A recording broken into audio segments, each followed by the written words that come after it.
tentang diri kami masing-masing. Perkenalkan, nama saya Alfian Ansari. Perkenalkan, saya Maria Fatimah Zahra. Saya Dinesha Putri. Perkenalkan, nama saya Dina Lasara. Perkenalkan, nama saya Alfred Zida. Enjoy this video.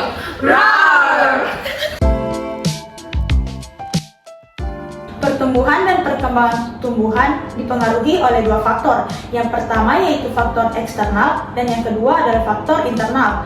Yang pertama yaitu faktor internal. Pada faktor internal, pertumbuhan dan perkembangan tumbuhan dipengaruhi oleh yang pertama yaitu hormon auksin, yang dimana hormon auksin ini berfungsi sebagai yang pertama sebagai regulasi pertumbuhan sel, yang dimana auksin akan mempengaruhi pertumbuhan sel dengan merangsang peregangan sel atau elongasi sel.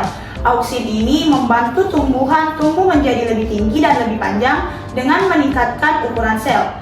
Fungsi yang kedua yaitu sebagai pembentukan akar. Auksin ini menginisiasi pembentukan akar dari jaringan kambium vaskular dan mengatur pertumbuhan akar. Fungsi yang ketiga yaitu sebagai dominansi apikal, yang dimana auksin ini dapat mengontrol pertumbuhan cabang pada tumbuhan dengan mempengaruhi dominansi apikal. Jika terdapat pertumbuhan yang cepat pada ujung tunas, maka auksin akan diangkut ke bawah untuk menghambat pertumbuhan cabang-cabang pada tumbuhan. Dan fungsi yang terakhir yaitu sebagai fototropisme, yaitu respon tumbuhan terhadap cahaya. Auksin ini membantu mengatur pertumbuhan tumbuh menuju atau menjauhi sumber cahaya tergantung pada kebutuhan tumbuhannya. Selain fungsi-fungsi tersebut, auksin juga berperan dalam proses pemberahan sel, pembentukan kalus, pembentukan buah, serta reaksi tumbuhan terhadap stres lingkungan. Hormon yang kedua adalah hormon sitokinin. Sitokinin adalah salah satu hormon pertumbuhan penting dalam tumbuhan. Fungsi utama hormon sitokinin adalah sebagai berikut. Yang pertama, merangsang pembelahan sel. Sitokinin merangsang pembelahan sel, yang berarti hormon ini berperan dalam pertumbuhan dan perkembangan jaringan tumbuhan. Pembelahan sel penting untuk pembentukan tunas, pemanjangan batang, dan perkembangan organ lainnya. Yang kedua, mendorong pembentukan tunas lateral. Hormon ini membantu tumbuhan untuk tumbuh lebih bercabang dan memiliki bentuk yang lebih simetris. Yang ketiga, menunda proses penuaan daun. Sitokinin membantu dalam memperlambat proses penuaan daun dengan mempengaruhi metabolisme dan fungsi kloroplas dalam sel-sel daun. Hal ini membantu tumbuhan untuk tetap produktif dalam fotosintesis lebih lama.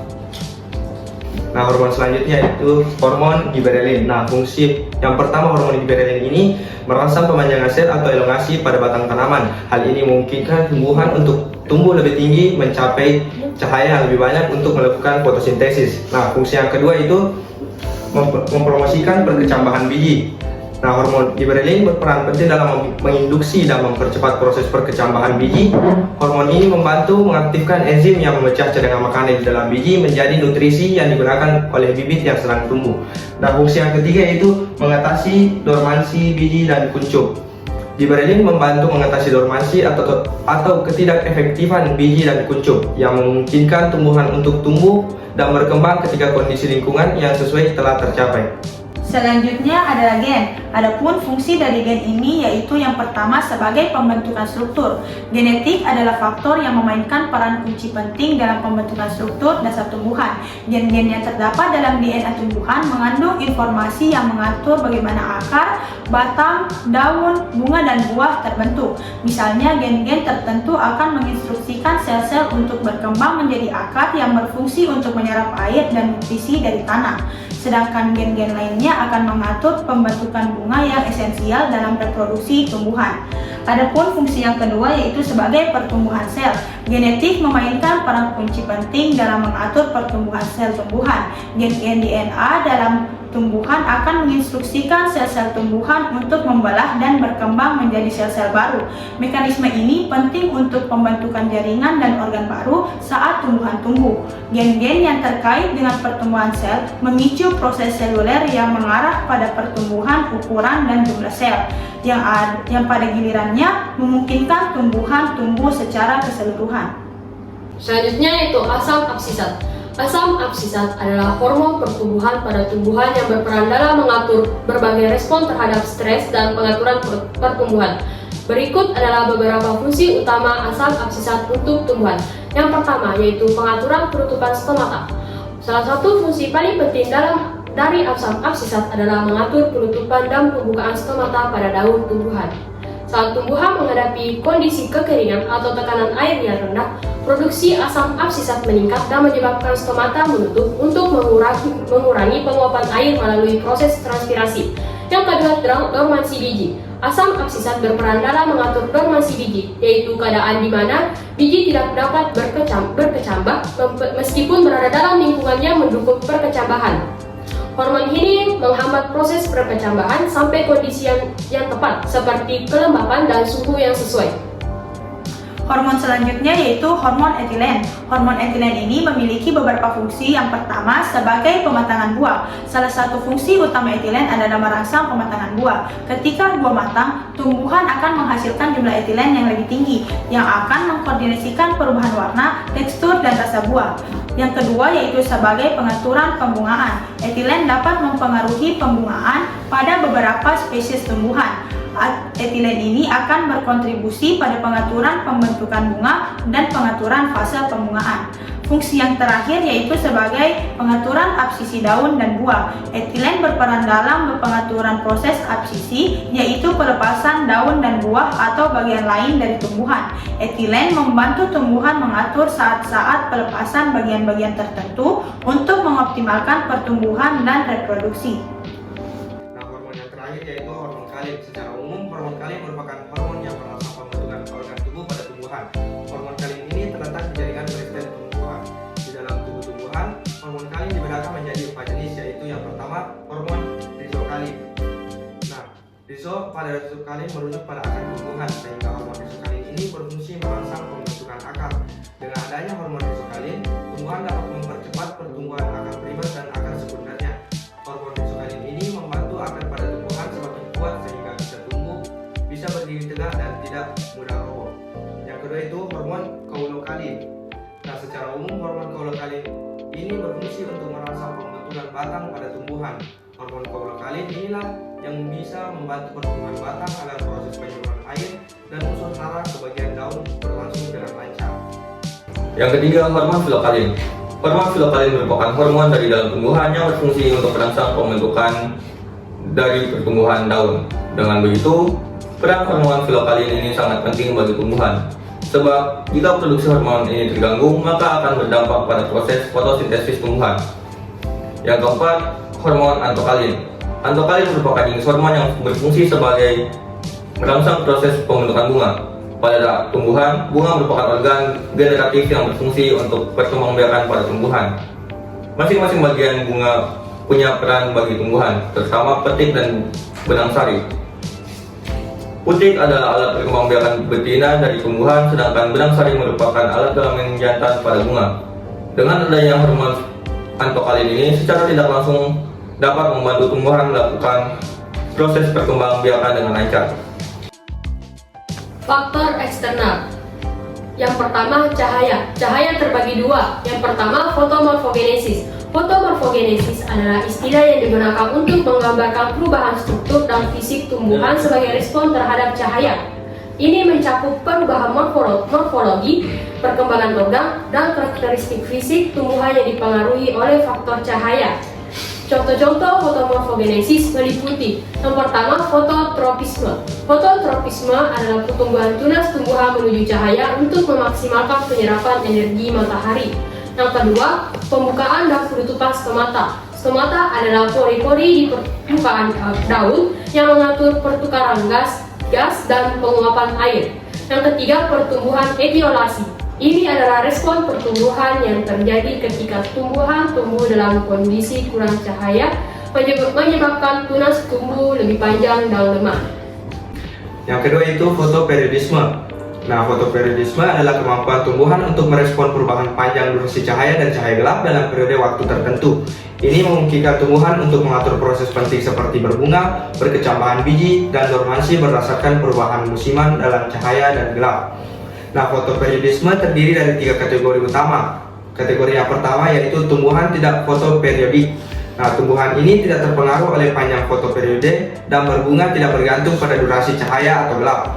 Kategori yang kedua yaitu tumbuhan fotoperiodik pendek hari. Tumbuhan ini akan berbunga saat fotoperiode pendek, yang berarti durasi gelap melebihi ambang tertentu. Yang ketiga yaitu tumbuhan fotoperiodik panjang hari. Tumbuhan ini akan berbunga saat fotoperiode panjang, yang berarti durasi cahaya melebihi ambang tertentu. Selanjutnya, air. Air memiliki peran yang sangat penting dalam pertumbuhan dan perkembangan tumbuhan. Berikut adalah beberapa fungsi air dalam konteks pertumbuhan dan perkembangan tumbuhan. Yang pertama, pelarut nutrisi. Air adalah medium yang mengangkat zat-zat nutrisi dari tanah ke akar tumbuhan. Nutrisi penting seperti nitrogen, fosfor, dan kalium larut dalam air di tanah dan dapat diambil oleh akar untuk mendukung pertumbuhan. Yang kedua yaitu fotosintesis. Air adalah salah satu komponen esensial yang digunakan dalam proses fotosintesis. Selama fotosintesis, tumbuhan mengambil air melalui akar dan mengangkutnya ke daun, di mana air dikelola dalam reaksi kimia untuk menghasilkan oksigen dan glukosa menggunakan energi matahari. Yang ketiga, transportasi nutrisi dan hormon. Air membantu dalam transportasi nutrisi dan hormon ke seluruh tumbuhan. Zat-zat nutrisi dan hormon yang larut dalam air dapat bergerak melalui xilem dan floem ke berbagai bagian tumbuhan yang membutuhkannya. Selanjutnya, suhu. Suhu memainkan peran krusial dalam pertumbuhan dan perkembangan tumbuhan karena suhu memengaruhi reaksi kimia, aktivitas enzim, dan proses biologis yang terjadi dalam tubuh tumbuhan. Berikut adalah beberapa fungsi suhu dalam pertumbuhan dan perkembangan tumbuhan. Yang pertama, aktivitas enzim. Enzim adalah protein yang mengatur reaksi kimia dalam tubuh tumbuhan. Suhu memengaruhi aktivitas enzim dengan mengatur kecepatan reaksi kimia. Suhu optimal untuk aktivitas enzim berbeda-beda tergantung pada jenis enzimnya. Yang kedua, perkecambahan biji. Suhu yang sesuai mempengaruhi kecepatan perkecambahan biji. Suhu yang tepat akan memicu proses perkecambahan, sedangkan suhu ekstrim akan menghambatnya. Setiap jenis tumbuhan memiliki suhu optimal untuk perkecambahan yang berbeda. Yang ketiga, pertumbuhan sel.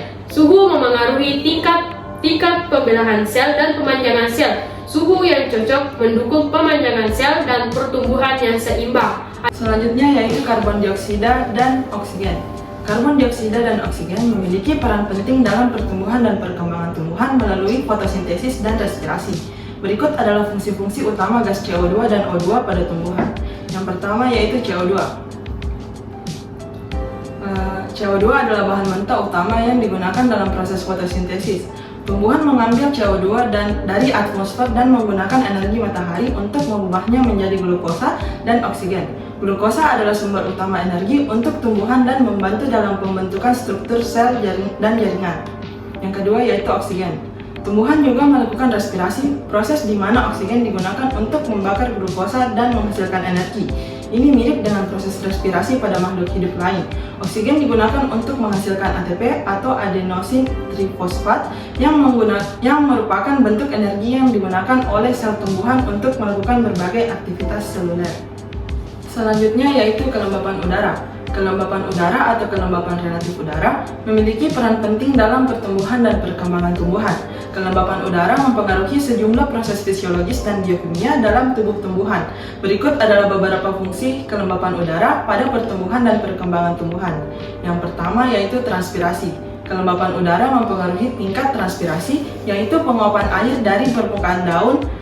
Kelembapan yang rendah dapat meningkatkan laju transpirasi yang membantu dalam pendinginan tumbuhan dan penyerapan nutrisi dari tanah. Yang kedua yaitu fotosintesis. Kelembapan udara berkontribusi pada proses fotosintesis dengan mempengaruhi pembukaan dan penutupan stomata pori-pori di permukaan daun yang mengatur pertukaran gas. Kelembapan yang optimal memungkinkan stomata tetap terbuka untuk mengambil karbon dioksida yang diperlukan untuk fotosintesis. Selanjutnya yaitu mikroorganisme tanah. Mikroorganisme tanah memiliki peran yang sangat penting pada perkembangan dan pertumbuhan tumbuhan. Hubungan mutualisme atau simbiosis antara tumbuhan dan mikroorganisme tanah seringkali memberikan manfaat bagi kedua belah pihak. Berikut adalah beberapa pengaruh positif mikroorganisme tanah pada perkembangan dan pertumbuhan tumbuhan. Yang pertama yaitu fiksasi nitrogen.